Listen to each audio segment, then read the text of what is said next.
திருவானைக்காவல், திருஞான சம்பந்தர் தேவாரம், பண் கௌசிகம், பைரவி ராகம், ரூபகத்தாளம். அந்த பதிகத்தின் கடைசி பாடல். ஊழி ஊழி வையகத்து உயிர்கள் தோற்று வானோடும். ஊழி ஊழி வையகத்து உயிர்கள் தோற்று வானோடும்.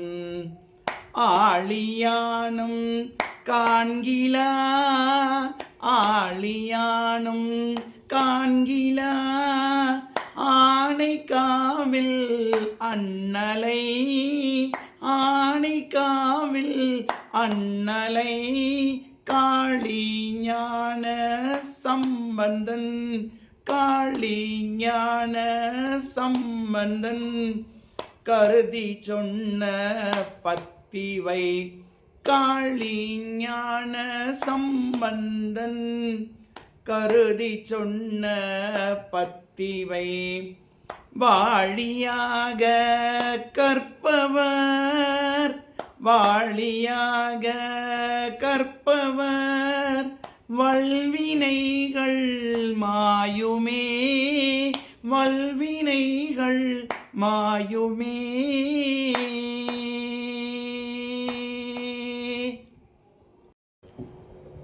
ஊழி ஊழி வையகத்து உயிர்கள் தோற்றுவானோடும். படைப்புத் தொழிலை ஊழிதோறும் செய்து வரும் பிரம்மனும்.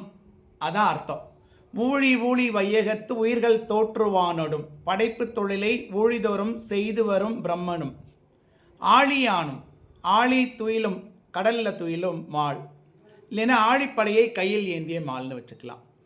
ஆனைக்காவில் அண்ணலை, ஆணவத்துடன் சிவனின் அடியும் முடியும் தேடி காண முடியாத சிவன் திருவானைக்காவலில் அமர்ந்துள்ளான். கடைசி 2 லைன். காளி ஞான சம்பந்தன் கருதி சொன்ன பத்திவை வாளியாக கற்பவர் வல்வினைகள் மாயுமே. சிவனை சீர்காழியில் வாழும் ஞான சம்பந்தன் ஆய்ந்து பாடிய இந்த 10 பாடல்களையும் பதிக பாடல்களையும் பாடுபவர்களின் வல்வினைகள் விரைந்து ஓடும் என்ற இந்த பாடலை பதிகத்துடன் பண்ணுடன் பாடி உங்களுடன் பகிர்ந்து கொண்டு விடைபெறுகின்றேன். நன்றி. வணக்கம் வணக்கம் வணக்கம்.